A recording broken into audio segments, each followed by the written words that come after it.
Welcome to the age of exploration. The world awaits you.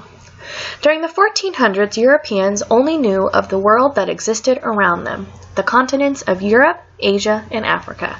No one knew what existed beyond the vast horizons of the Atlantic Ocean.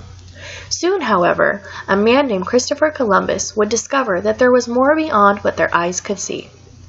Born in 1451 in Genoa, Italy, was this little boy named Christopher Columbus. Busy working on ships, the boy was far from interested in anything other than the sea. Columbus often wondered what was beyond the blue waters of the Atlantic and was determined to one day find out.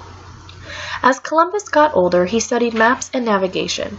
Through all of his studies, Columbus had finally found a reason for a voyage, a shortcut to China. China was the land of many great riches. Traders from far and wide traveled along the strenuous Silk Road to China to find the riches from afar.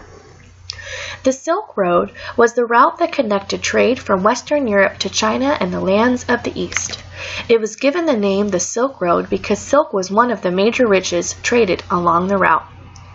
Along with silk were many other great riches, like spices, sugars, porcelain, and teas.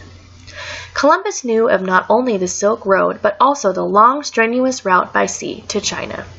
This route would have a long sail around the great continent of Africa. Christopher Columbus knew that there had to be another way, and he thought he had just the route. Columbus thought that the world was round instead of flat, like many others believed.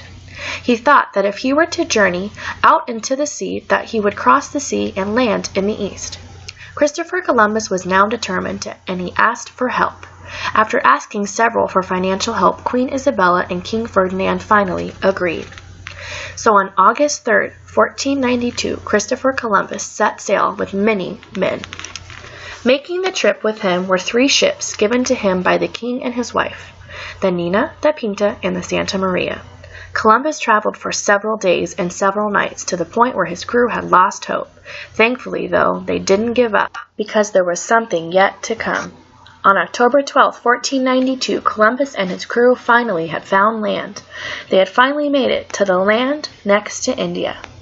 Columbus was more excited than he could imagine, but to his surprise, the land he had discovered was not empty.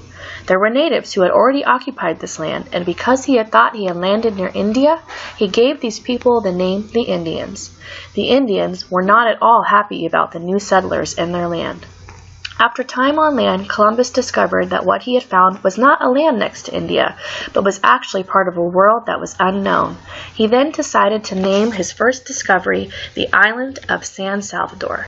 Christopher Columbus returned to Spain with such great news. Now more than ever, Columbus wanted to know more, so he went on to voyage 3 more times.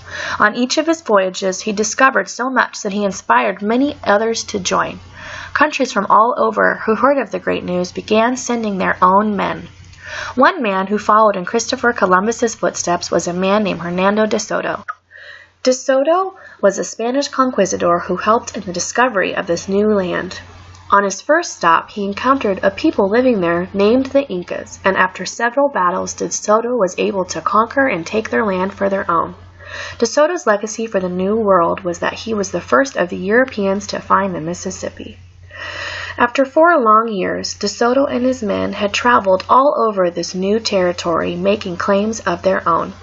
Another man who was important in finding the New World was a man named Hernan Cortez. Hernan Cortez was sent to find gold in the land of the Aztecs. Cortez and his men traveled all the way into what is now called Mexico, where they met the Aztecs at their capital of Tenochtitlan. After many long battles, Cortez and his men conquered the Aztecs and renamed the capital Mexico City. There are several other men, like Ferdinand Magellan, Juan Ponce de Leon, and Henry Hudson, who we can thank for their long voyages across the Atlantic and discovering the new Americas.